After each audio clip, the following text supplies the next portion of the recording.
Baik, Assalamualaikum warahmatullahi wabarakatuh. Waalaikumsalam Waalaikumsalam warahmatullahi warahmatullahi wabarakatuh. Ini pertemuan kita yang Empat. keempat dong. Ya, tepat tanggal 27 September adalah pertemuan kita keempat. Nah, hari ini adalah presentasi yang akan disampaikan oleh kelompok 2 nanti ya. Jadi, ini saya minta adik-adik untuk tetap aktif ya, seperti kelompok 1 sebelumnya ya. Bertanya, menanggapi boleh ya. Kita langsung saja, saya persilakan sama Kak Sela Nurul. Silakan. Sudah bisa, Bu? Sudah.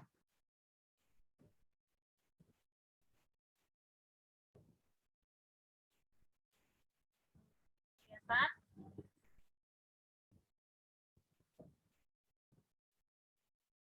Kelihatan kan? Sela Nurul suaranya kurang dekat. Oh, ini kelihatan, Bu. Kelihatan? Ya. Oke, kelompok 2, silakan.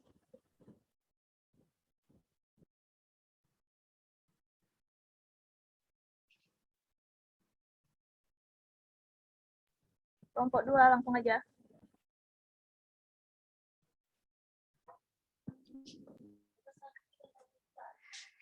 Ya, teman-teman, selamat pagi semuanya. Pagi. Pagi. Duduk konsol. Saya dari kelompok 2 ingin mempresentasikan tentang formulasi strategi SWOT analisa lingkungan internal. Di kelompok 2 ada saya, Riana Metafani, ada Dini Amelia, dan Rizky Cahya.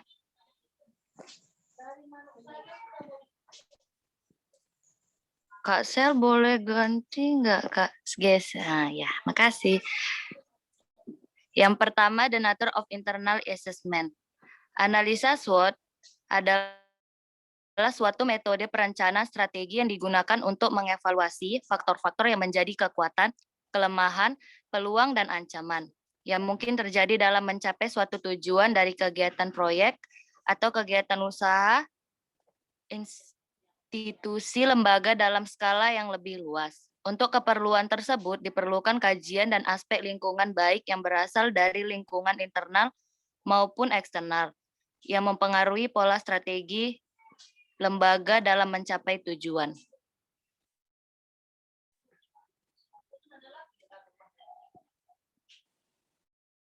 Dini ya?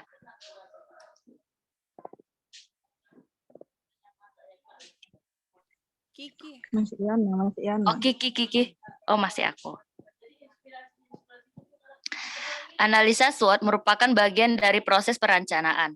Hal utama yang ditekan adalah bahwa dalam proses perencanaan tersebut, suatu institusi membutuhkan penilaian mengenai kondisi saat ini dan gambaran ke depan yang mempengaruhi proses pencapaian tujuan institusi.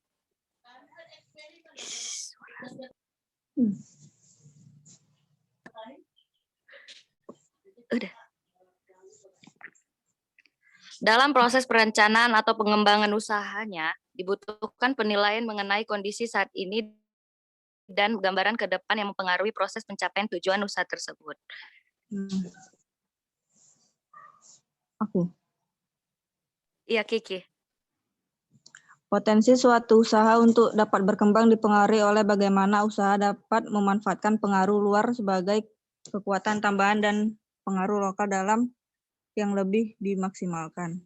Penelitian ini dilakukan di PT Semen Indonesia Tbk, mengingat perseroan dapat melaksanakan strategi berbasis korporasi karena ukurannya dalam industri semen yang merupakan pemimpin besar.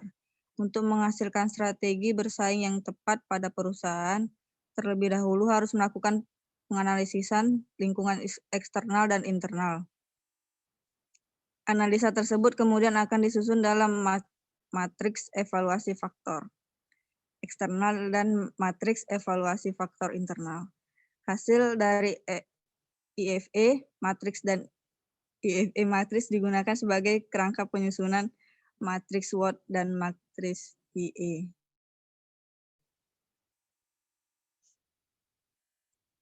Kekuatan dan kelemahan perusahaan. Kekuatan. 1. Mempunyai kapasitas pinjaman dan perusahaan yang memadai. Sistem pembagian kerja serta aktivitas bisnis dilakukan secara formal. 3. Mempunyai mesin yang canggih dengan kapasitas produksi yang besar.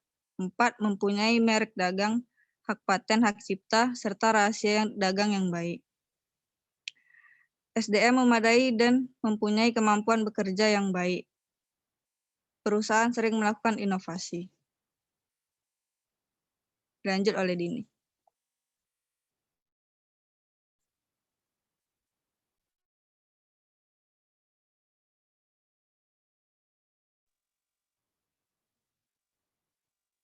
Dilanjut oleh Dini.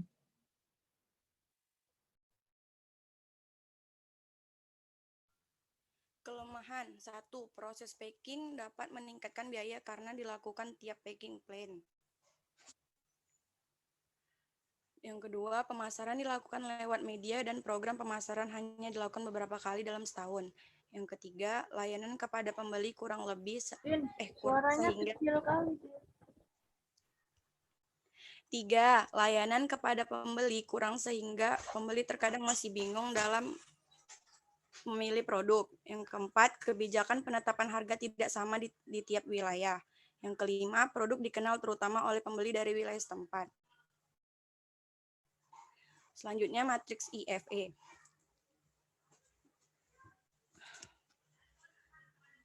Kak Sel boleh lanjut? Matriks IFE digunakan untuk mengetahui seberapa besar peranan dari faktor-faktor internal yang terdapat pada perusahaan. Matriks IFE menunjukkan kondisi internal perusahaan berupa kekuatan dan kelemahan yang dihitung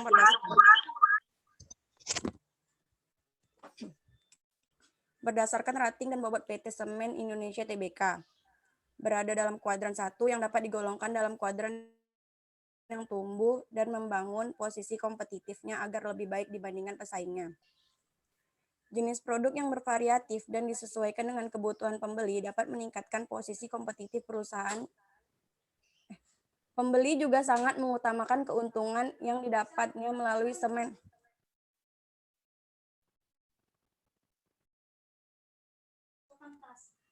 Pembeli juga sangat mengutamakan keuntungan yang didapatnya melalui semen yang dijual. Maka dari itu, selain memperbanyak jenis produk perusahaan, juga harus meningkatkan layanan bagi pembeli, seperti promosi, program pemasaran, dan gerai konsultasi bagi pembeli agar dapat meningkatkan kesadaran bagi penduduk di wilayah setempat dan dapat memberi masukan bagi pembeli terhadap jenis dan kegunaan dari masing-masing produk semen yang dihasilkan.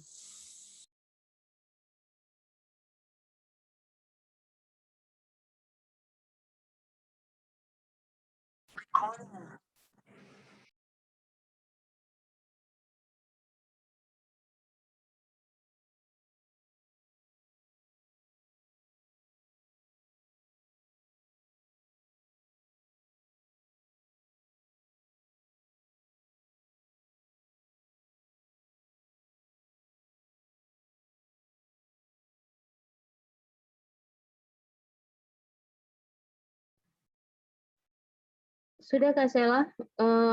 Sudah selesai ya presentasinya kelompok 2 ya?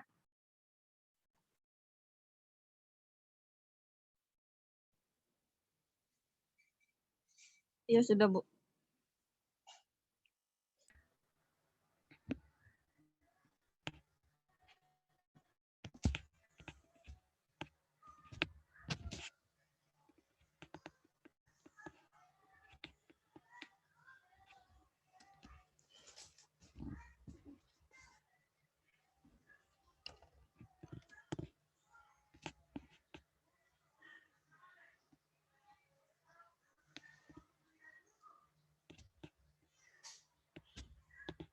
Bagi teman-teman yang ingin bertanya, kami persilakan.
Ini nggak ada yang mau bertanya? Saya mau bertanya, Bu. Ya. Kak Sela, Kak Edela mau bertanya? Ya, silakan. Ah, Assalamualaikum warahmatullahi wabarakatuh. Waalaikumsalam warahmatullahi wabarakatuh. Saya dari kelompok 10 bertanya. Tadi kan di sini kelompok ini menjelaskan mengenai analisis SWOT. Jadi pertanyaan saya yaitu apa saja yang berpotensi menjadikan perusahaan lama bahkan sama sekali tidak berkembang?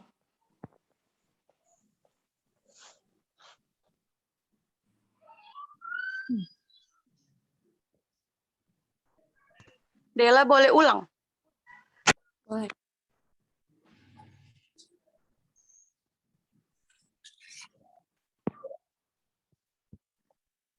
Apa saja hal yang berpotensi menjadikan perusahaan lama atau bahkan sama sekali tidak berkembang?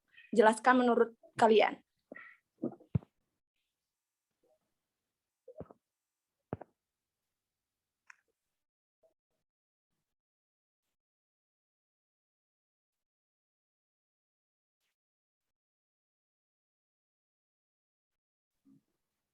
Saya ada pertanyaan, Bu.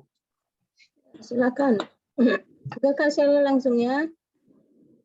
Kali kau kayak ini. Ya. Pertanyaannya boleh diketik di chat, boleh. Atau di grup juga langsung boleh. Jadi nanti Kamu nggak pakai Oh, ini siapa? dulu jepit aja di pahamu.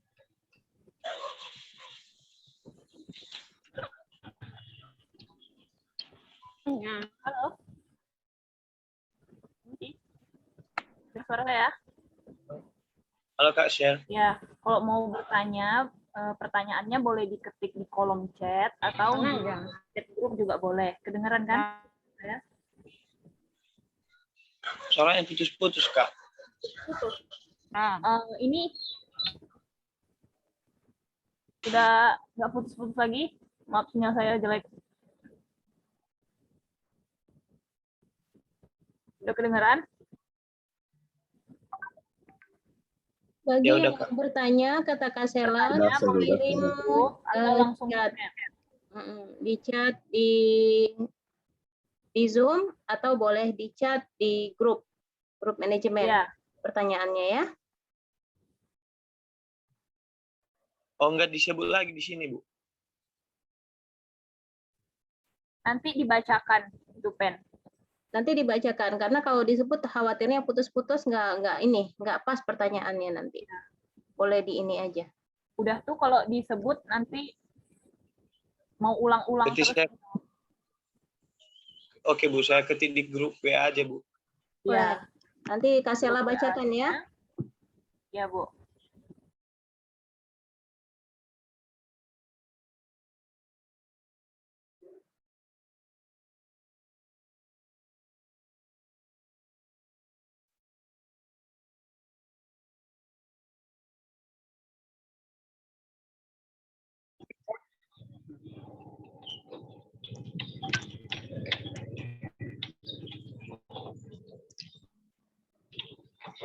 anjir.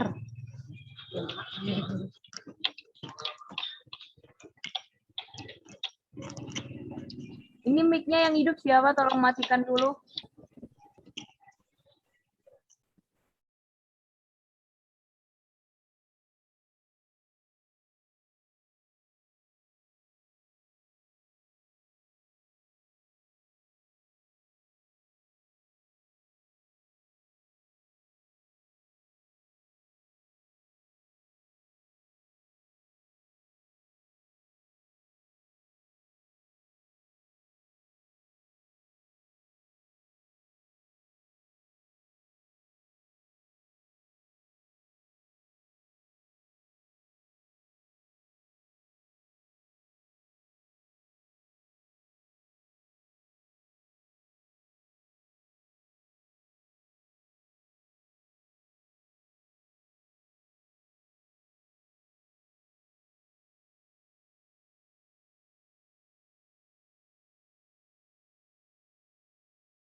untuk kelompok 2 sudah bisa menjawab salah satu pertanyaannya?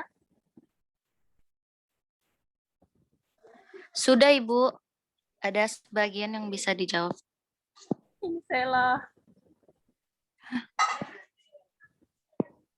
Silakan Riana. Ya, bentar ya, Kak Sela. Oh, ya udah.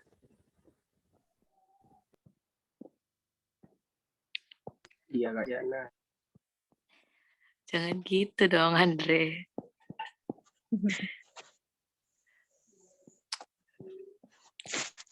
Tadi kan teman-teman ada yang nanya nih, Bang Andrian sama ini ya, Kak Inun.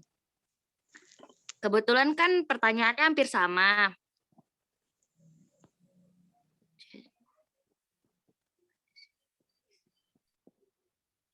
Untuk jawabannya, kan tadi ada yang Kak Inun nanya nih, apa tujuan utama dilakukan analisa SWOT di dalam perusahaan. Iya, Kak. Sama kayak Bang Andrian, kayak mengapa perlu dilakukan analisa lingkungan. Iya, Kak. Iya, jangan gitu.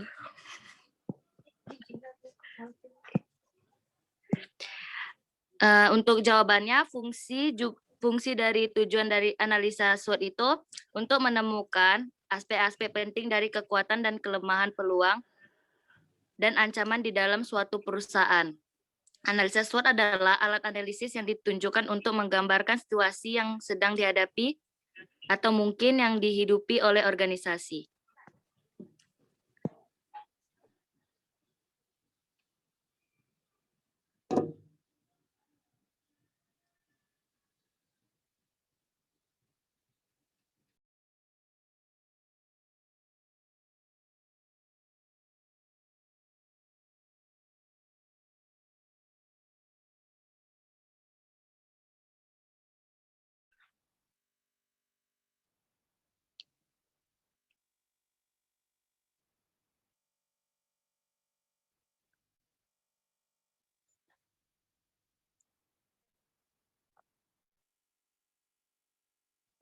Saya akan menjawab pertanyaan dari Meryl.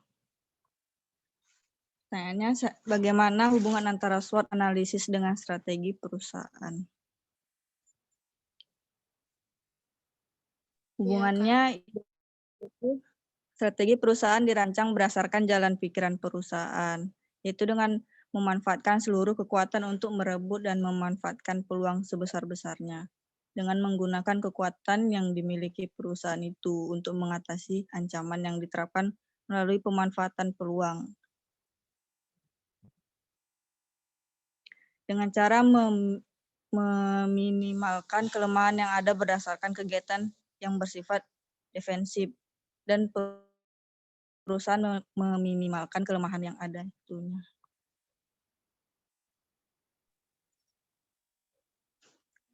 Terima kasih. Ya.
Terus ditanya dulu tadi sama yang bertanya, sudah apa pertanyaannya? Tadi yang sama yang pertama juga sudah pas ya?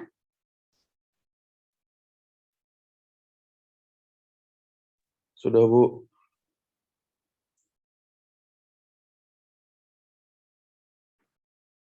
Apakah semua pertanyaan sudah dijawab? Belum ya? Belum, Bu. Kak Sela, pertanyaan siapa lagi yang ditampung? Apakah semua pertanyaan yang di grup masuk diterima semuanya?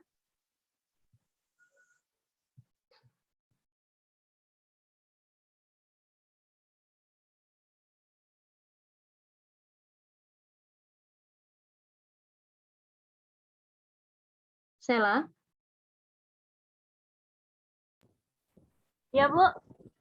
Apakah pertanyaan yang masuk di grup semua diterima? Ya. Ya. Jadi ke depan begini ya, untuk kelompok 3 dan seterusnya, untuk presentasi ke depannya, moderator atau pembawa acaranya, moderator saya katakan, sudah menentukan berapa pertanyaan yang diterima. Contohnya kita terima 5 pertanyaan, jadi lebih dari 5 kalian berhak untuk menolak, begitu ya.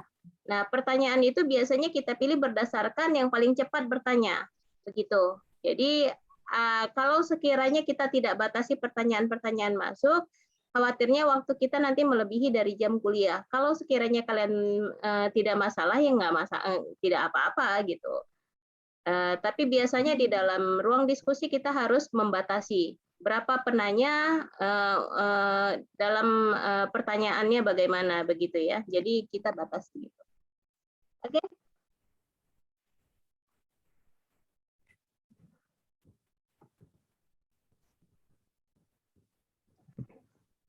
Kak Sela, bantu bacakan pertanyaan pertama dari siapa tadi? Pertanyaan pertama dari pertanyaan dari Selvia Desipentrisa. Apa tujuan institusi? Bagaimana tujuan institusi bagi perusahaan maju maupun berkembang? Dan bagaimana upaya yang dilakukan di perusahaan untuk mencapai tujuan institusi tersebut? Terima kasih.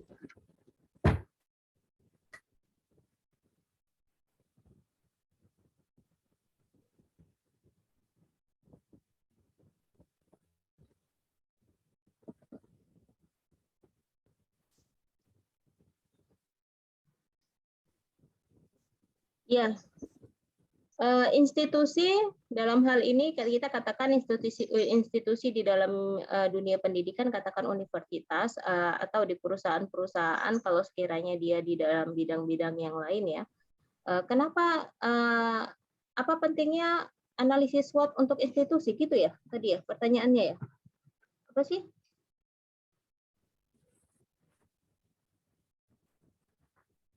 Tujuan institusi untuk perusahaan maju dan berkembang.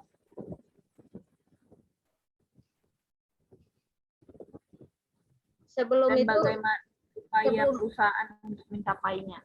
Oke. Sebelum ke situ, saya mau tanya dulu deh sama kalian, apa sih institusi itu? Ayo, apa institusi itu? Perusahaan atau lembaga gitu ya, Bu?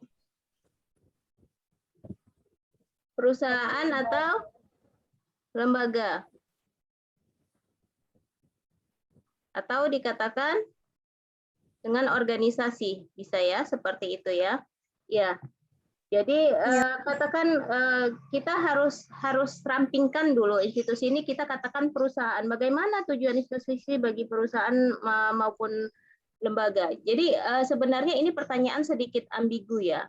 Institusi yang dimasuk institusi apa harusnya jelas Kak, karena institusi itu banyak. Ada universitas, ada kementerian atau lembaga, ada pemerintah daerah, ada industri atau organisasi masyarakat. Nah, yang mau saya tanyakan ke Kakak, institusi yang Kakak maksud apa nih?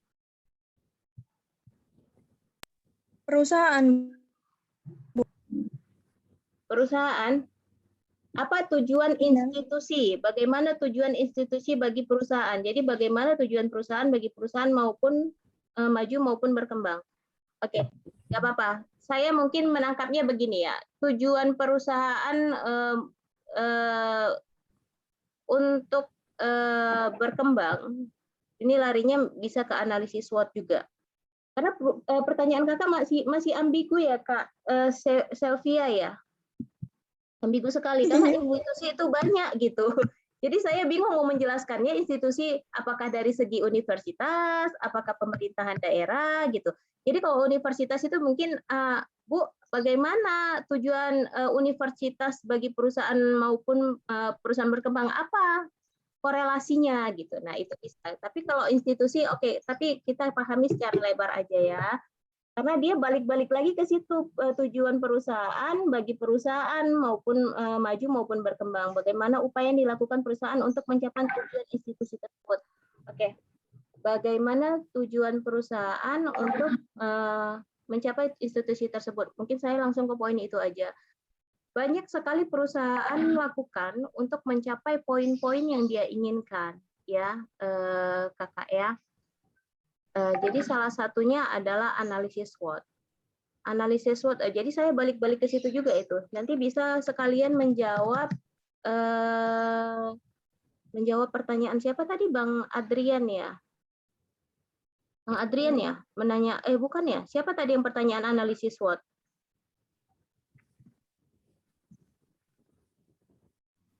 Nanti dari Saya bertanya tujuan utama dilakukannya analisis SWOT di dalam perusahaan, Bu. Ya, mungkin ini sekalian bisa saya jawab ya. Jadi analisis SWOT itu mengatur kekuatan, ya kan? Itu yang dikatakan tadi strength, kelemahan, peluang dan ancaman utama ke dalam daftar terorganisirnya dan biasa disajikan dalam bilah kisi-kisi yang sederhana. Jadi pertama kita ke kekuatan dulu. Kenapa sih perusahaan harus tahu ini gitu kan? Contohnya termasuk siapa yang ada di tim Anda, terus paten dan properti intelektual Anda dan lokasi Anda gitu. Nah, selanjutnya peluang. Peluang contohnya juga itu termasuk pesaing, harga bahan baku dan tren belanja pelanggan. Bayangkan kalau ini tidak dilakukan oleh perusahaan. Bayangkan kalau analisis SWOT ini tidak dilakukan oleh perusahaan, terus bagaimana mereka bisa mengetahui bagaimana di mana posisinya dan bagaimana dengan kompetitornya gitu ya. Nah, teknik ini dibuat pertama itu oleh Albert Humphrey yang memimpin proyek riset pada universitas. Jadi pada awal mulanya di universitas gitu. Jadi ketika Anda melakukan analisis SWOT, Anda akan mempelajari strategi yang solid untuk memprioritaskan pekerjaan yang perlu Anda lakukan untuk mengembangkan bisnis Anda. Jadi kan karena tahu itu. Jadi mulai dari tadi kelemahan, terus perencanaan, itu kalian bisa baca itu sudah disajikan juga dengan kelompok 2 ya. Jadi di situ kenapa perusahaan penting menggunakan analisis SWOT ini ya memang sangat penting sekali gitu. Jadi dia tahu letaknya di mana. Jadi biasanya kalau sekiranya seperti itu nanti dibuat seperti pertanyaan gitu Pak, seperti pertanyaan bagaimana dengan perusahaan saya? Terus di mana tingkat perusahaan saya? Nah, pertanyaan-pertanyaan itu Anda jawab sendiri. Ini yang akan membuka pertama dan kalian akan melihat gitu ya. Nah, siapa yang melakukan analisis SWOT? Pendiri, pemimpin perusahaan perlu terlibat secara mendalam. Ini bukan tugas yang biasa didelegasikan kepada orang lain. Jadi memang perusahaan memang harus gitu melakukan itu. Tetapi pemimpin perusahaan juga tidak boleh melakukan pekerjaan sendiri. Jadi memang teamwork itu sangat dibutuhkan. Tetap membutuhkan teamwork dalam melaksanakan analisis SWOT. Ini mungkin bisa membantu pertanyaan Bang Jufren tadi ya. Dan bagaimana gitu ya. Kalau saya nggak tahu, kalau saya nggak salah gitu. Untuk hasil terbaik, kumpulkan sekelompok orang yang memiliki perspektif berbeda tentang perusahaan. Jadi pilih orang yang dapat mewakili berbagai aspek perusahaan di tempat kalian kerja atau tempat perusahaan yang kalian pimpin nih gitu, mulai dari penjualan dan layanan, pelanggan hingga pemasaran. Jadi kan kalau di dalam perusahaan kan kita ada divisi-divisi ya, divisi pemasaran, keuangan, penjualan, pemasaran, pengembangan produk dan lain-lain gitu ya. Jadi ini dibagi beberapa divisi, jadi mereka bisa melihat dengan titik perusahaan itu berbeda-beda. Jadi sesuai dengan apa yang mereka rasakan. Sampai akhirnya perusahaan bisa menarik kesimpulan bahwasannya, oh perusahaan kita ini perlu kayak seperti ini gitu. Perlu mengupdate di bagian pemasaran, karena kita kalau dibanding dengan kompetitor lain, kita masih jauh tertinggal nih gitu. Ini salah satu pentingnya analisis SWOT ya. perusahaan yang inovatif bahkan melihat di luar jajaran internal mereka gitu. Jadi ketika mereka melakukan analisis SWOT dan mendapatkan masukan dari pelanggan untuk menambahkan suara unik mereka ke dalam pertimbangan keputusan bisnis. Nah, biasanya keluhan-keluhan dari customer atau pelanggan bahkan mereka masukkan ke dalam list-list yang akan menghadirkan yang akan mereka buat menjadi analisis SWOT gitu kan. Jika kalian memulainya atau menjalankan bisnis sendiri, terus kalian masih dapat melakukan analisis SWOT ini. Ambil sudut pandang tambahan dari teman seperti itu ya, yang tahu tentang bisnis. Umpamanya orang kakak mau mulai bisnis nih gitu kan, atau sudah berjalan bisnis. Teman kakak harus menilai bisnis kakak begitu. Kira-kira kurangnya di mana ya? Kira-kira kelebihan perusahaan ini apa ya? Terus mana yang harus ditambah dan harus diperbaiki itu yang mana? Terus bisa juga kakak tanyakan kepada bagian akuntan atau bagian keuangan. Terus bahkan vendor dan pelanggan. Vendor itu kayak klien nih, kayak kerja sama kita ya, sama seseorang untuk mendapatkan pelanggan begitu ya. Jadi kuncinya adalah memiliki sudut pandang yang berbeda. Analisis SWOT ini nggak akan berjalan kalau sekiranya satu perusahaan memiliki sudut pandang yang sama menjawab satu pertanyaan yang sama gitu. Jadi ibarat kata kayak contek-contekan, jawabnya apa gitu, terus jawabnya semua gitu. Jadi memang harus menggunakan sudut pandang yang sama. Jadi kalau sudut pandang orang keuangan bagaimana, sudut pandang orang pemasaran bagaimana, bisa jadi di keuangan sudah tren, tapi di bagian pemasaran belum gini. Jadi nggak ketemu nih, nggak ketemu. Terus bagaimana harus memperbaiki posisi perusahaan ini salah satu fungsi apa itu analisis SWOT. Sampai di sini ada yang mau ditanyakan?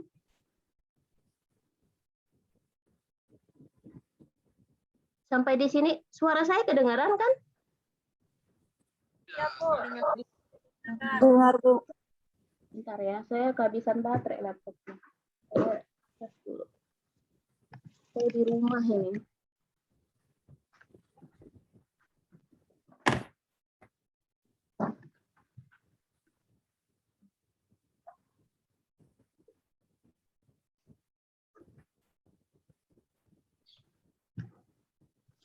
Terus tadi kalau nggak salah saya ada pertanyaan yang mengatakan apa pentingnya ada analisis lingkungan ya? Siapa itu tadi? Sekilas saya membaca di grup ada pertanyaan yang bertanya tentang analisis lingkungan. Itu udah dijawab kelompok 2 belum? Oh, Bang Udah, Bu, Adrian, tadi, Bu. sudah ya? Oke, saya tambahi. Bang Adrian, Ibu. Iya, si Adrian ya. Oke, saya tambahi boleh ya? Bu, kenapa sih perlu dilakukan analisis lingkungan? Sangat penting sekali, Abang, gitu ya. Kalau kita ingin membuat perusahaan, bahkan kita harus memikirkan bagaimana lingkungan di sekitar kita. Yang pertama bukan hanya untuk kemajuan kesuksesan perusahaan Abang, tapi Abang juga harus melihat dampak perusahaan yang Abang buka untuk lingkungan. Begitu ya. Jadi biasanya kalau saya ambil contoh pabrik aja ya. Biasanya kalau membuka pabrik bisa di pedalaman kan? Biasa di pedalaman. Nah, itu nanti akan dilakukan namanya AMDAL. Tahu AMDAL?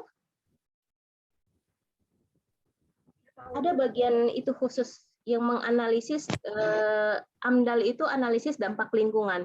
Jadi kalau sekiranya kalian membuat perusahaan yang produksinya di situ, katakan itu, Bu, saya buat perusahaan, saya buka pabrik roti nih, Bu. AMDAL-nya memang harus dipikirkan gitu. AMDAL-nya memang harus analisis dampak lingkungan gitu. Kenapa? Karena kalian bisa jadi asap yang kalian keluarkan mengganggu ke penduduk. Ini salah satu ya pentingnya gitu, supaya kalian juga bermanfaat buat sekeliling gitu. Bukan nggak bisa kalian hanya sekedar membuka perusahaan, udah buka aja karena kita udah beli rukonya, kita harus tempatin gitu. Karena kan kita sudah bayar, nggak bisa. Ini terjadi kepada saya. Waktu itu saya dan rekanan memutuskan membeli satu rumah. Katakan rumah itu tipe yang sangat besar, jadi bisa membuat di situ, kita nggak produksi di situ, bahkan kita nggak produksi, kita hanya memasarkan karena kita hanya distributor kan. Kita nggak tanya ke sekeliling kita, tidak dapat persetujuan dari sekeliling kita. Kita nggak memikirkan sampai seperti itu gitu ya. Pada akhirnya kita waktu mau pindah, kita terusir dari komplek yang semuanya rumahnya sudah kita bayar, sudah milik kita. Kalian dengar suara saya?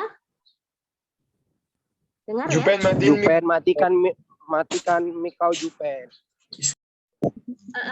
Mohon dimatikan, di-mute semuanya dulu ya, supaya jangan berlagak. Oke, saya ulangin. Kenapa perlunya diadakan analisis lingkungan? Iya, Bang Adrian, ini pertanyaan sangat bagus. Sangat perlu sekali, bahkan bukan hanya pabrik saja yang produksinya di situ, untuk menjalankan satu perusahaan yang biasa, yang katakan Bang Adrian membuka perusahaan dagang, dan tidak berjualan di situ. Abang hanya mengantarkan seperti saya, distributor langsung mengantarkan kepada customer. Kenapa harus ada izin dari menganalisis lingkungan itu, Bu? Ya perlu gitu. Karena untuk bertempat tinggal di kantor saja kita mengandalkan, kita sudah yakin nih, oh ini katakan di kompleks saya nih, saya mau buat usaha saya di sinilah gitu, supaya jangan sewa-sewa ruko di luar, di rumah saja gitu. Ada rumah yang saya beli di komplek. Oh ternyata orang komplek tidak mensetujuinya. Nah inilah perlu dilakukan analisis lingkungannya ya, karena ternyata tetangga tidak mengizinkan karena khawatir berisik. Banyak sekali berdampak. Itu hal yang simpel, hanya segi kantor aja. Bagaimana dengan kalau sekiranya kalian membuka pabrik? Kalian bisa lihat pabrik kan biasa di pelosok-pelosok ya, yang kawasannya jauh dari kota, ya kan? Karena mengkhawatirkan itu mengganggu masyarakat. Kenapa, Bu? Gitu kan? Ya iya, karena memang ada peraturannya, berapa kilometer dari pemukiman masyarakat. Nah, sekarang pabriknya udah jauh, kadang-kadang masyarakat yang membeli tanah dekat pabrik. Khawatirnya kan nanti tercemar ini, tercemar udara, bagaimana dengan air? Siapa yang rumahnya tinggal di pabrik? Yang dekat dari pabrik, yang kalau cerobong asapnya ngepul, kalian juga ke rumah juga akan merasakannya. Ini sangat berdampak sekali, makanya di dalam membuat suatu perusahaan, baik itu perusahaan dagang, produksi, ataupun perusahaan distributor seperti saya, adanya analisis dampak lingkungan, apalagi pabrik. Karena ini sangat berdampak kepada orang sekeliling gitu. Jangan sampai kita mematikan mereka hanya untuk keuntungan pribadi gitu. Nah, ini juga. Kalau dari segi analisis lingkungannya, kenapa umpamanya ya Abang kalau sekiranya universal ya di dalam perusahaan ini akan menjawab, mungkin bisa menjawab kembali jadi Kak Selvi ya. Ya Abang harus tahu ini pangsa pasar Abang ini produknya di mana nih gitu. Contohnya Bu, saya jualan pomade Bu gitu ya. Bu, saya udah usaha pomade sendiri, saya sudah produksi pomade sendiri. Oh oke, Bang Adrian sudah produksi pomade sendiri. Abang produksinya di mana? Ditengok dulu gitu kan, ditengok dulu, oh dekat-dekat rumah Bu, terus bagaimana limbahnya, itu harus kan, terus bagaimana pasarnya, siapa pangsa pasar Abang? Pangsa pasar saya laki-laki Bu, dan rata-rata anak milenial, katakan anak muda, itu bisa dilihat. Jadi memang harus menganalisis lingkungan itu sendiri. Lingkungan di dalam arti ini adalah lingkungan yang universal. Jadi seperti yang saya katakan adalah marketing mix. Bauran marketing mix yang minggu lalu saya jelaskan, ingat? Marketing mix menurut Kotler itu ada 4P plus 1S. Ingat? P yang pertama itu produk. Kalian juga harus tahu itu produknya seperti apa. Apakah produk kalian cukup bersaing nanti di luar? Apakah produk kalian cukup menjual? Apakah produk kalian bisa berbeda dengan yang lain? Maka ada sesuatu yang harus kalian tawarkan untuk pasar, untuk lingkungan, jadi supaya kalian diterima, begitu ya. Seperti itu. Jadi ini kalau sekiranya dari segi kita melihatnya dari segi pemasarannya, begitu. Yang kedua adalah price. Price itu adalah harga. Bagaimana harganya masih bersaing nggak dengan kompetitor lain? Seperti itu ya. Apa yang kalian berikan dengan harga segitu? Apa yang membuat berbeda dengan kompetitor? Seperti itu. Yang ketiga adalah promosi. Promosi yang kalian lakukan bagaimana? Terus yang keempat di dalamnya adalah place. Place itu adalah tempat. Tempat itu bagaimana kalian memasarkannya? Siapa pangsa pasar kalian? Kalian bergerak di segmen yang mana? Terus yang plus 1S. S-nya apa? S-nya adalah service. Apa yang kalian berikan kepada konsumen untuk membuat konsumen tetap stay di dalam usaha kalian gitu. Jadi katakan kayak umpamanya Bang Adrian buka pomade, usaha pomade, terus apa yang Bang Adrian tawarkan kepada konsumen supaya konsumen tetap ambil pomade-nya ke Abang, nggak lari nih ke reseller, nggak lari ke kompetitor yang lain gitu, nggak mencari supplier yang lain lagi gitu. Harus ada yang berbeda. Nah ini juga bisa dikatakan dengan analisis dari lingkungan itu tersebut. Banyak aspek yang bisa kita lihat kalau melihat dari segi lingkungan, mulai dari produksi, penjualan dan lain-lain. Ya, cukup Bang Adrian? Cukup, Bu. Oke. Oke, untuk kelompok 2 saya serahkan kepada Sela. Ada lagi yang mau dijawab mungkin?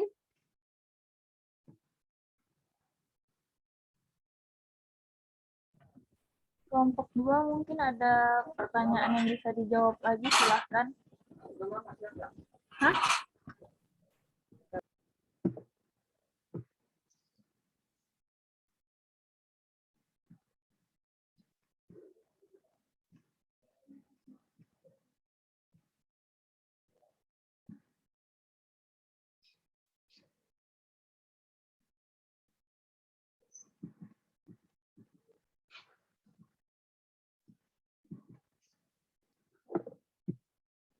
Ayo, kelompok 2, pertanyaan yang belum dijawab. Kak Sela, bacain pertanyaan siapa saja yang belum dijawab.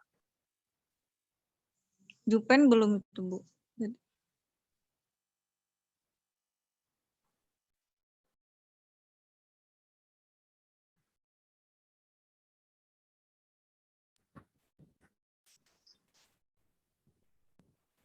Lima saja kan, Bu? Itu harusnya disepakati dari awal gitu. Waktu buka tadi, oke, hari ini presentasi pertanyaan hari ini saya terima untuk 5 penanya, atau sesi pertama saya buka 3 penanya, nanti sesi kedua kita lanjut lagi dengan 3 pertanyaan. Kalau waktunya mencukupi seperti itu, karena kita terbatas dengan waktu. Kalau yang ini boleh Kak Sela kan moderator ya, jadi haknya ke Kak Sela deh. Gimana? Tapi yang bertanya jangan tidak dimasukin ke list penanya yang hari ini ya. Dimasukin ke list pertanyaan, mungkin yang mungkin tidak dijawab semua begitu ya. Tapi untuk list untuk notulensinya tetap dimasukkan ke dalam list yang bertanya.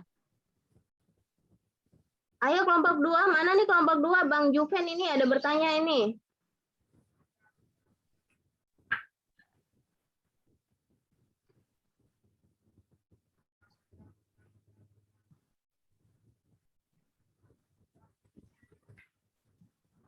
Pertanyaan Jupen.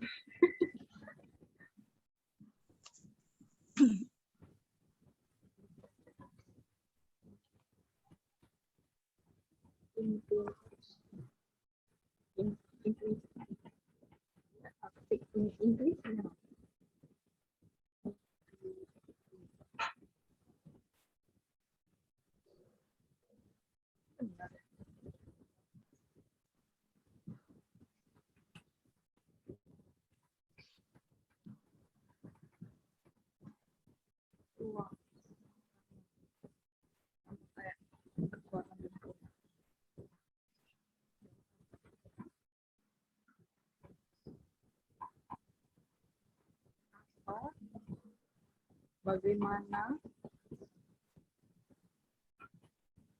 mau satu hal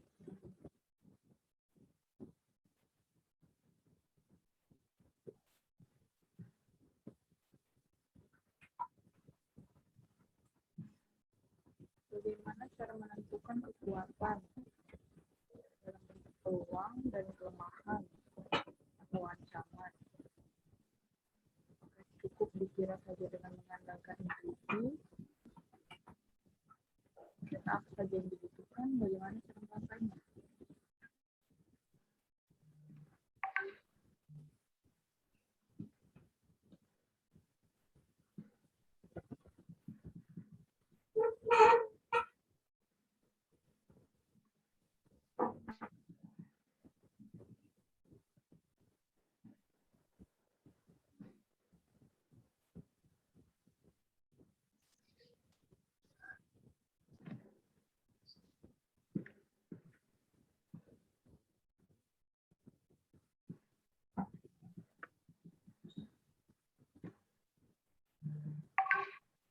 Mau coba jawab pertanyaannya Ranti.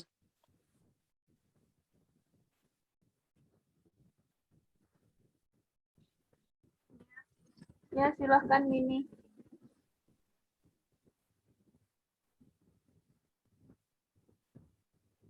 Bagaimana teknis pengendalian strategi dan operasional yang dilakukan perusahaan untuk mencapai suatu tujuan?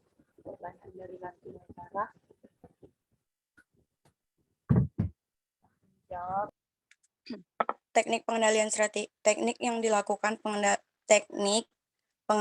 yang dilakukan untuk pengendalian strategi adalah steering controlling, yaitu pengendalian yang dilakukan seiring dengan pelaksanaan strategi. Kalau yang pengendalian operasional merupakan pedoman untuk melakukan evaluasi tujuan-tujuan jangka pendek, umumnya jangka waktu 1 bulan hingga 1 tahun. Terus terdapat 3 sistem untuk pengendalian operasional, yaitu anggaran, jadwal, dan faktor.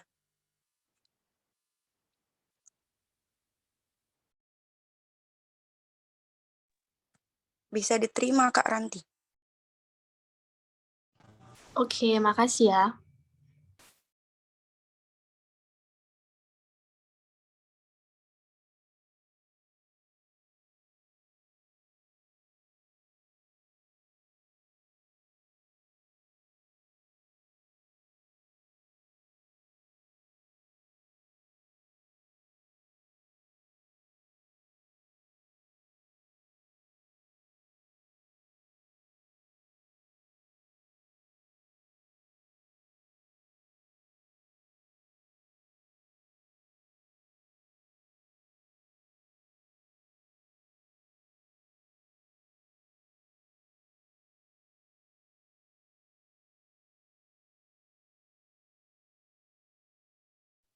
Oke, kelompok 2, pertanyaan siapa lagi yang mau dijawab?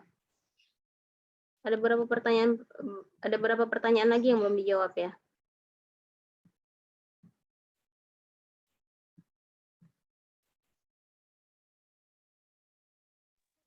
Yang punya Jupen belum kejawab, Bu. Yang Jupen ya? Iya, Jupen Bu. mau dijawab sama kelompok 2 ini. Kalau kelompok 2 nggak mau jawab, baru saya jawab nanti. Ayo kelompok 2 dijawab dulu. Nanti kalau sekiranya Jupen nanya ke kelompok 2 terus saya langsung jawab, kan nggak enak nanti. Si Jupen kok ibu ini pula jawab, padahal aku mau nanya sama kelompok 2 katanya kan. Bercabang pertanyaannya, Bu. Nah, sebenarnya sama aja. Ini yang ditanyakan juga analisis SWOT. Bagaimana penggunaan analisis SWOT itunya. Karena yang cuma dia pinter, ya Zupennya. Dia pinter. Dia pecah tuh analisis. Kita kan taunya analisis SWOT. Kalian ingat nggak analisis SWOT itu sebenarnya bagian dari kekuatan, kelemahan, peluang, dan ancaman? Ayo. Bagaimana cara menentukan kekuatan dan kelemahan? Katanya kan. Itu kan bagian, ini kan analisis SWOT.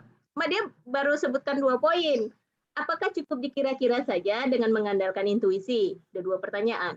Yang ketiga, bagaimana cara menentukan peluang dan ancaman? Peluang dan ancaman juga analisis SWOT gitu kan. Terus data apa yang saya butuhkan? Bagaimana cara mengerangkai? Sebenarnya pertanyaan simpel Bang Jupen ini kalau kalian paham, bagaimana cara menggunakan analisis SWOT? Seperti itu.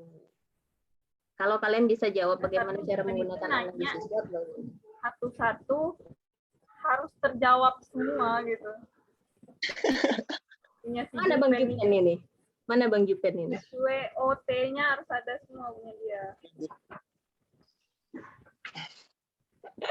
Ya Bang Jupen ya? Sengaja dia pecah-pecah pertanyaan biar banyak ya kan? Keren kamu.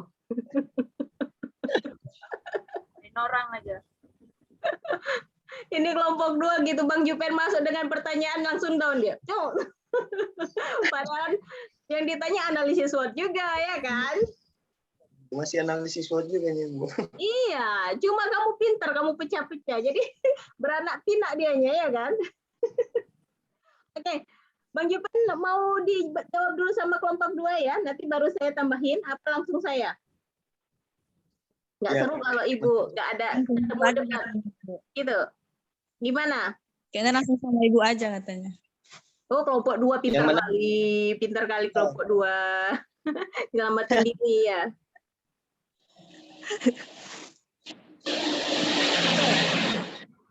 Yang pertama, analisis SWOT ini, Bang, bagaimana cara menentukan kekuatan dan kelemahan? Apakah cukup dikira-kira saja dengan mengandalkan intuisi? Tentu tidak. Nggak bisa mengandalkan intuisi. Walaupun terkadang intuisi kita berjalan untuk nggak usah jauh-jauh deh gini.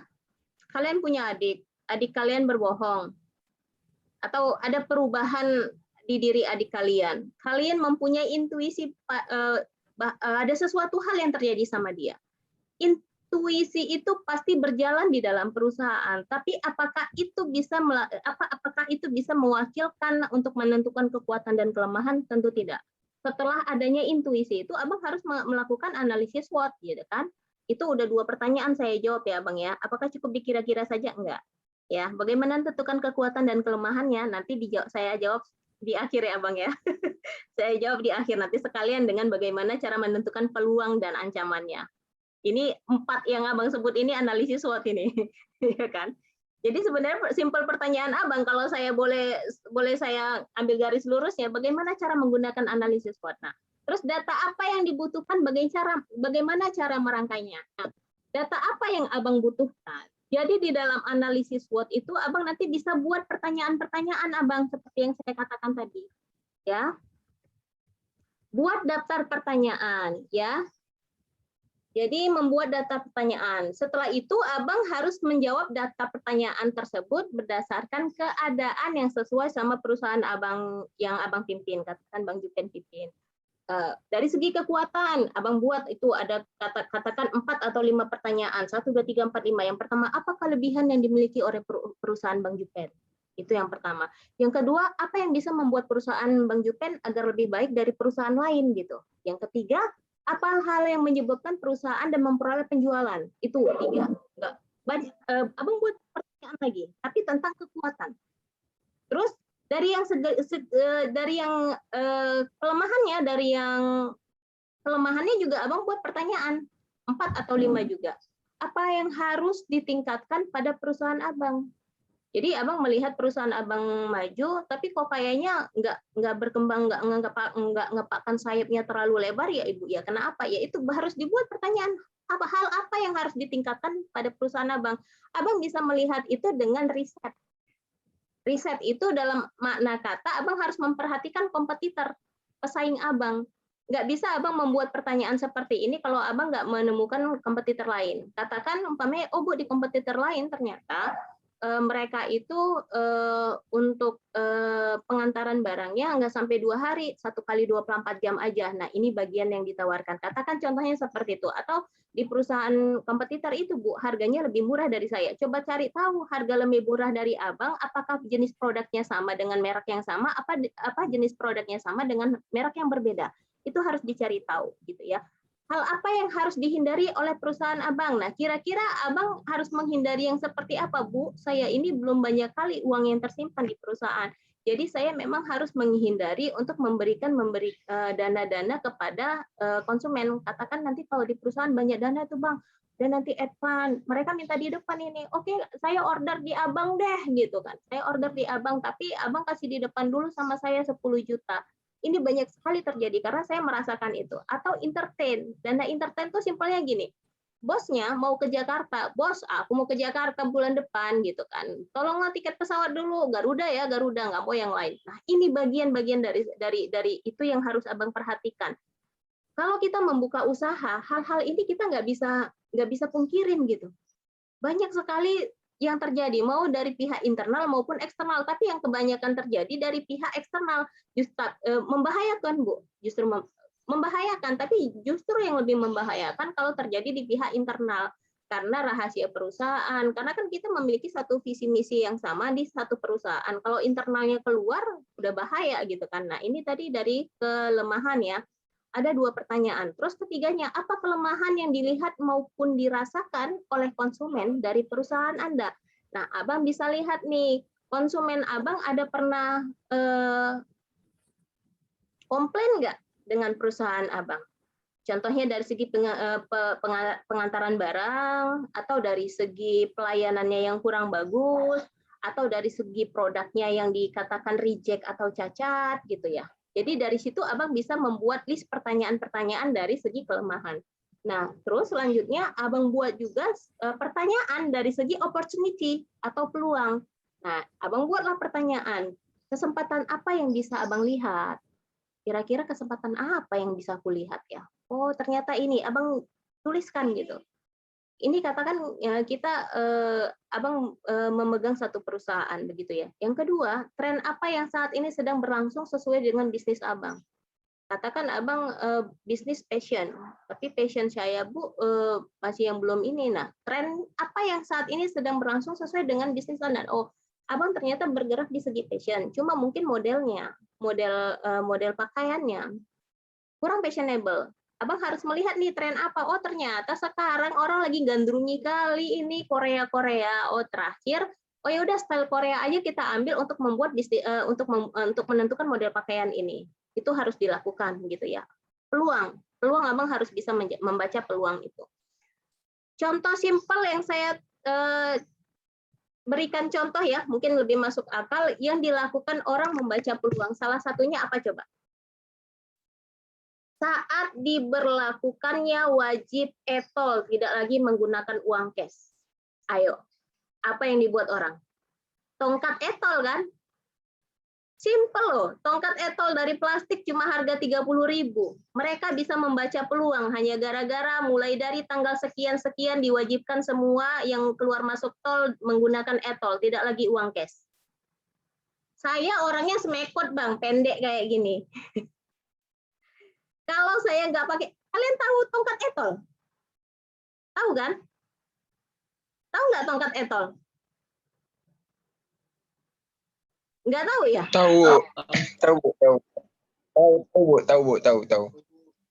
Taunya Bang Yanda aja, yang lainnya gimana? Apa saya perlu ambil ini? Kalau Tahu, Bu. tahu ya, e-tol itu dimasukkan di dalamnya kartu e-tol untuk saya scan ke dalam barcode supaya saya bisa keluar nggak pakai uang lagi. Kalau saya yang pendek itu makan waktu, saya harus buka pintu keluar di tengah saya nggak nyampe gini kalau nggak saya mepet banget gitu. Jadi e-tol itu sangat dibutuhkan. Ini bagian apa? Bagian orang melihat, oh ternyata melihat kesulitan ini. Dia melihat kegalauan orang, ternyata megang kartu, itu menempelkan ke sini itu susah gitu ya. Kalau dari mobil gitu. Akhirnya orang berpikir, oh peluang nih, buat tongkat e-tol dari plastik simple. Mereka bisa membaca peluang. Ini salah satunya karena mereka memerhatikan apa sekarang yang lagi happening. Apa sekarang yang kira-kira sangat dibutuhkan orang yang belum merambat ke situ gitu. Salah satunya itu. Kalau dulu kalian ingat tuh tongsis, tongkat eksis, di mana zaman-zaman orang pengen foto selfie dengan banyak orang, tapi susah ngambilnya karena nggak keambil semua gitu kan. Mau minta tolong sama orang segan, akhirnya keluarlah tongkat eksis. Nah, ini bagian dari kita bisa membaca peluang. Itu dari opportunity. Dari segi ancaman bagaimana? Abang juga buat pertanyaan tuh, Bang. Nah, yang pertama, perkembangan apa yang potensi menjadi ancaman untuk perusahaan Abang? Nah, perkembangan yang potensial yang menjadi ancaman untuk perusahaan Abang apa? Kira-kira Abang harus jawab itu. Terus apa hambatan yang sekarang sedang Abang hadapi? Oh, hambatannya di modal. Abang harus jawab itu semua. Hal apa yang telah dilakukan oleh pesaing pebisnis Abang? Kompetitor udah lakukan mana ya? Kompetitor itu lawan saing kita ya. Katakan kita bergerak dalam bidang perusahaan yang sama. Kompetitor kita udah sampai mana? Kok kita masih di sini-sini aja gitu ya. Nah, setelah itu, setelah melakukan analisis SWOT itu, langkah selanjutnya setelah menentukan analisis SWOT adalah jika Abang telah selesai menganalisis SWOT itu, perusahaan Abang bisa mengubah menjadi strategi nyata. Jadi Abang yang mengubah menjadi strategi nyata. Nah, analisis ini berguna untuk menghasilkan strategi yang bisa dikerjakan selama beberapa bulan ke depan kah, atau 1 tahun ke depan kah. Abang kan punya target nih, goals-nya Abang bulan depan harus gimana. Oh, goal saya Bu, bulan depan pokoknya harus mencapai omset di angka 3 miliar. Oke, goals-nya itu. Maka lakukan apa? Dari yang langkah yang Abang lakukan analisis SWOT. Di mana kekurangannya, di situ diperbaiki, di situ Abang terangkan kepada tim. Tapi ingat seperti saat penjelasan saya pertama, analisis SWOT nggak bisa Abang lakukan sendiri, Abang tetap membutuhkan teamwork ya. Tapi Abang yang handle di atasnya gitu, Abang yang pimpin, maka teamwork Abang untuk bekerja gitu. Bagaimana mereka menganggapnya. Terus langkah pertama, Anda perlu melihat kekuatan Anda atau melihat kekuatan Bang Juven dan mencari tahu bagaimana Abang dapat menggunakan kekuatan tersebut untuk memanfaatkan peluang. Jadi langsung kena nih, oh kekuatan aku ternyata di sini nih gitu kan. Oh peluangnya saat ini oke mainkan gitu ya. Terus setelah itu Abang lihat perkembangan, apakah kekuatan tersebut bisa memerangin ancaman. Jadi kayak seperti ancaman dari pihak kompetitor, Abang punya kekuatan nih, kira-kira kekuatan aku bisa memerangin ancaman dari pasar yang lain nggak ya? Karena kan ancaman itu bisa datang dari mana aja ya. Jadi terbiasa kalau kita di perusahaan dagang itu ancaman adanya katakan di pasar. Pasar dalam makna di mana kita memasarkan barang-barang kita. Terus Abang bisa nih menggunakan analisis ini untuk menghasilkan daftar tindakan yang bisa Abang lakukan ya. Jadi daftar tindakan itu lihatlah kalender perusahaan dan tentukan sasaran yang Abang susun di atas. Jadi katakan sudah selesai menganalisa SWOT-nya, sudah melakukan itu, Abang bikin poinnya, apa yang ingin dicapai di bulan ini? Apa bergerak maju atau mundur? Itu Abang harus menentukan target. Jadi memang nggak bisa hanya mengandalkan intuisi, tapi ada beberapa agak ribet Bu ya analisis SWOT. Iya ribet, tapi simpelnya kalau analisis SWOT ini dilakukan, katakan dilakukan per 6 bulan sekali atau sebulan sekali aja lah untuk melihat bagaimana. Karena kan kita juga butuh evaluasi ya. Evaluasi itu bukan hanya di akhir tahun. Jadi seiring jalan kapan kita butuh evaluasi memang harus seperti itu gitu ya. Jadi kalau dengan daftar tindakan yang udah Abang susun di atas, jadi Abang tahu ini ingin memprioritaskan jadwal yang mana. Oh ternyata Bu, saya itu harus memprioritaskan jadwal yang untuk mengikuti tren membaca peluang. Karena modal saya masih cukup kok di sini, Bu. Oke. Ini cash flow saya masih aman. Oke. Kalau pakai gitu ikutin. Karena selama ini saya belum mengikuti tren yang digandrungin anak milenial zaman sekarang. Saya hanya membuat yang dibutuhkan cuma kaos kemeja, celana aja, tapi tidak bermodel gitu. Nah, apa salahnya dengan bahan yang sama tapi model yang berbeda begitu? Ini kan contohnya kayak di perusahaan fashion ya, kayak kalian membuat pakaian-pakaian ya. Terus itu metode ini bukan sebuah jawaban pasti sebenarnya ya. Menganalisis SWOT ini bukan sebuah jawaban pasti ya.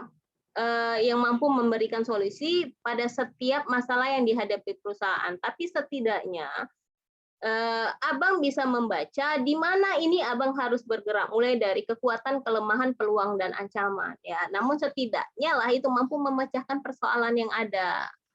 Jadi Abang juga perlu membuat analisis keuangan gitu ya. Di dalam perusahaan itu yang paling penting memang analisis keuangan. Kalau kalian mengandalkan saja omset per bulannya, tapi cash flow kalian hancur. Cash flow itu kayak perputaran duit. Uang kas kalian hancur di dalam perusahaan, uang kalian nggak ada. Itu saya bilang omong kosong gitu ya. Karena sesuatu perusahaan yang sehat adalah cash flow-nya lancar. Kenapa harus lancar? Ya iya, kita butuh perputaran modal. Kita butuh bayar utang, kita butuh membayar gaji pegawai dan segala macam. Pernah nggak Bu terjadi omsetnya luar biasa, tapi cash flow-nya hancur? Ayo, siapa yang bisa jawab? Kira-kira bisa terjadi nggak? Omsetnya ngelonjak Bu bulan ini, tapi cash flow-nya hancur gitu. Siapa yang bisa jawab? Ada nggak seperti itu kejadiannya?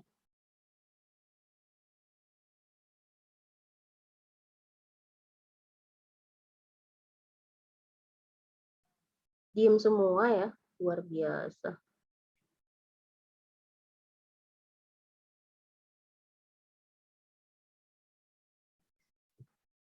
Ya, pasti ada. Kenapa perusahaan pada bangkrut? Kenapa? Karena cash flow-nya nggak aman. Kenapa gitu Bu? Tapi omset dilihat di perusahaan bagus-bagus saja. Bisa Karena dia menjual barang bentuknya enggak cash, tapi hutang. Jadi piutang dia tidak tertagih. Kalau kalian pernah belajar akuntansi, piutangnya itu tertahan. Kalian jual barang nih sebanyak-banyaknya. Di sistem penjualan kalian sampai 3 miliar, tapi uang di tangan nggak ada. Belum tertagih, Bu, karena dia pembayarannya 2-3 bulan dia baru bayar. Terus bagaimana kalian mau membayar tagihan-tagihan ke perusahaan supplier tempat kalian mengambil barang? Ini harus diperhatikan gitu. Jangan hanya semangat. Contoh simpel deh. Bang Jupen tadi jualan baju. Sudah. Karena goals-nya bulan ini omset dia harus tinggi, dia jual tuh banyak-banyak. Udah ambil aja, bayarnya nanti. Ambil aja, bayarnya nanti. Dihitung, derap. Ternyata omsetnya capai nih dengan target dia. Katakan dapat omset 1 miliar. Uangnya di mana, Bang Jup? Ditanya orang keuangan, di mana bos uangnya? Waduh, saya kemarin perjanjiannya sama mereka sampai 3 bulan sih. Waduh bos, cash flow kita bermasalah. Terus bayar hutang ke supplier gimana? Bayar gaji karyawan gimana? Bagian produksi sudah minta uangnya begini.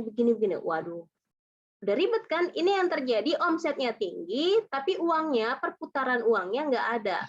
Nah, ini yang harus dihindari. Kalian juga harus mengenali bagaimana harus memaksimalkan, bukan hanya menjual barang saja, tapi memerhatikan keuangan kalian dari perusahaan. Nah, ini di dalam perusahaan juga sangat penting karena dengan adanya analisis keuangan yang akurat, jadi kalian juga lebih mudah membuat keputusan untuk keberlangsungan perusahaan. Dengan cara apa, Bu? Dengan menggunakan jurnal, Anda tidak perlu risau lagi membuat laporan keuangan. Nah, zaman sekarang itu perusahaan-perusahaan dagang sudah menggunakan software-software yang ada gitu, jadi otomatis sudah terbuat jebret gitu ya.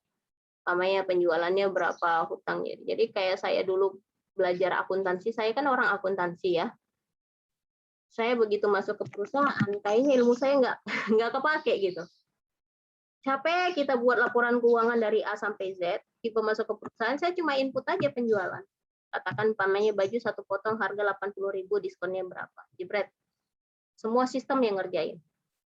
Yang paling penting kalian tahu letaknya akunnya di mana. Pasipa di mana, aktiva di mana. Cukup itu aja.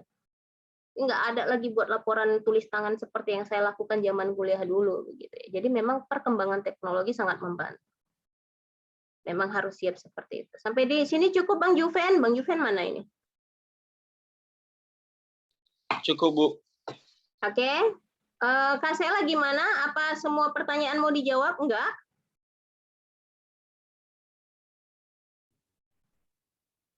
Sepertinya nggak usah lah, Bu. Udah 9:29 juga. Udah lewat ya jam kuliah kita ya? Pas, Bu. Pas. Pas ya? Oke. Sudah mulai absen? Jangan lupa absen, jangan keluar dulu sebelum absen. Jadi tulis di chat nama dengan NIM. Setelah itu kalian mau tinggalkan, tunggu dulu. Sebelum itu Kak Sela tutup dulu deh diskusinya. Terima kasih untuk persentase kelompok 2 minggu ini. Untuk minggu depan tolong diingat kelompok 3 yang persentase. Saya akhiri perkuliahan hari ini. Assalamualaikum warahmatullahi wabarakatuh. Waalaikumsalam warahmatullahi wabarakatuh. Oke, boleh absen ya. Terima kasih buat kelompok 2. Beli applause dulu dong. Saya berharap di kelompok 3 minggu depan kalian lebih aktif lagi. Jadi pertanyaan siapapun kalian jawab. Jangan mengandalkan, saya gini deh, minggu depan saya nggak mau ikut bantu, jawab beneran. Nanti kalian ngerasa dijawab terus nanti kelompok 3 nggak ada usahanya untuk buat ngejawab. Ibu aja langsung gitu kan. Udah weh, diamin aja lah weh, nanti ibu yang jawab gitu. Minggu depan saya nggak akan menjawab pertanyaan kalian. Maksudnya nggak akan membantu menjawab jika kalian nggak bisa jawab. Cuma minggu depan saya akan menyimpulkan di akhir perkuliahan, itu aja. Mudah-mudahan kesimpulan itu bisa menjawab semuanya. Kenapa? Agak-agak dibantu tipis-tipis kalau emang nggak bisa dijawab. Oh, Bang Andri kelompok 3 ya? Kelompok 3 ya, Andre. Kan, Bu. Pantas, Bang Andri kelompok 3. Kayaknya bawa kelompok 3 nih. Bukan, saya bukan kelompok 3, maksudnya kan kelompok 1 sampai kelompok 2 kan agak Ibu bantu. Maksudnya kan ntar kalau kelompok 3-nya ada yang emang beneran nggak bisa jawab kan ya agak-agak Ibu bantu gitulah. Agak-agak, Bu. Agak-agak ya. Boleh. Ada yang mau bantu jawab aja lah. Jadi gini, keaktifan kalian di depan di kelas ini bukan hanya untuk yang bertanya yang dicatat. Ingat ya, bukan hanya untuk bertanya. Jadi saya melihat kalian ini melakukan diskusi hanya untuk ini, namanya supaya ditulis dan masuk di dalam list. Hanya untuk mendapatkan nilai, tapi tidak terjadi diskusi, tidak terjadi siapa yang mau menyangkal, siapa yang mau nanggapin, siapa mau menambahkan siapa menambahkan jawaban, itu belum terjadi di sini. Hanya sekedar bertanya cukup. Mana ini greget di dalam berdiskusi, saya belum menemukan di kelas ini. Ya, saya mengharapkan itu minggu depan ya. Ya, Minggu depan. Ya Bu. Oke Bu. Oke, kalau kayak gitu saya tutup. Sebelum kalian keluar, kalian absensi dulu ya. Saya tutup hari ini. Terima kasih, hari ini luar biasa, kalian tetap semangat. Minggu depan juga tetap melakukan kuliah on cam. Jadi saya akan bilang bersedia siap, karena lihat wajah-wajah kalian segar di on cam ini, saya senang ini. Oke ya, maaf kalau ada salah-salah kata. Kita ketemu minggu depan. Assalamualaikum warahmatullahi wabarakatuh. Salam sejahtera. Jangan lupa absensi. Waalaikumsalam warahmatullahi Warahmatullahi wabarakatuh. Absen ya. Jangan ninggalin Zoom kalau belum absen. Oh iya Bu, ada yang izin sama saya, nanti saya bilang di grup ya. Apa? Ada yang chat saya tadi katanya nggak bisa masuk. Siapa itu?